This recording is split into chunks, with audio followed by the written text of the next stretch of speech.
Hello, it's week 4 of season 6 of the Andy Griffith Show. This week's episode title is Aunt B the Swinger. Barney, what's going on this week? Aunt B sees in the newspaper that Congressman John Canfield isn't going to run for re-election, and that he's coming back to Mayberry to live. And she asks Andy whether or not he's married, although she tries to make it look like she's not really interested.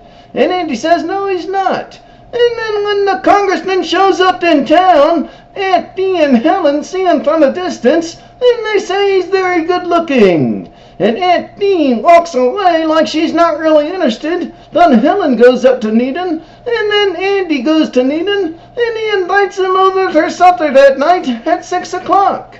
And then Andy goes home for lunch and tells Aunt B that the congressman's coming for supper that night at 6, and Aunt B says, "Oh yeah, I saw him in town," and acts like it's not a big deal. And she acts like it's not a big deal that he's coming for supper either, but while she says that, she's pouring coffee for Andy and pours coffee all over his sandwich, so apparently she's thinking about it, and it is kind of a big deal to her. And that night, Andy and Ulti are all dressed up in jackets and ties for supper, and then Mr. Canfield arrives. Helen and Aunt B come down from upstairs. Aunt B is then real nervous about how she looks.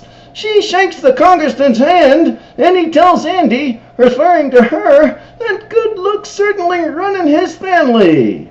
And after supper, he compliments her cooking, and he tells Aunt B to call him John. He invites her out for supper the next night, and she says no, although Helen and Andy try to get her to say yes. And in the kitchen, Helen gripes at Aunt B for saying no to that invitation, and Aunt B says it's not ladylike to accept a man's invitation right off the first time. She's sure he'll ask again later that evening before the night is over. But he don't ask her again, so Aunt B has to bring it up again, and they make a date for 7 o'clock the next night. And when they had that date, he don't get her home until after 1 o'clock in the morning. Andy had to start cooking breakfast that next day, 'cause Aunt B was still sleeping. And then she comes downstairs, and she's all happy about the date, and she describes it. Dinner at a classy place, dancing at the Shriners Club, and then a long walk. She says they had dates set up for the next 3 nights. And over the course of those nights, Mr. Canfield and Aunt B go to the movies, to a carnival, and then they go doe shooting and tandem bicycle riding too. So Andy tells Helen that Aunt B sure is spending a lot of time with this guy, and they're waiting for her to get home, this time during the day. She's been with him all day, and it's 5:30 in the afternoon. And they finally come back. They've been shopping in Mount Pilot. She says they're going to go back out tonight, square dancing at 8 o'clock. This time, Helen and Andy go with them, and Helen and Andy get tired after a few dances, but Aunt B and Mr. Canfield want to keep dancing. And the next morning, Andy's back hurts, and Aunt B's feet hurt. And then Mr. Canfield calls and cancels their date for today.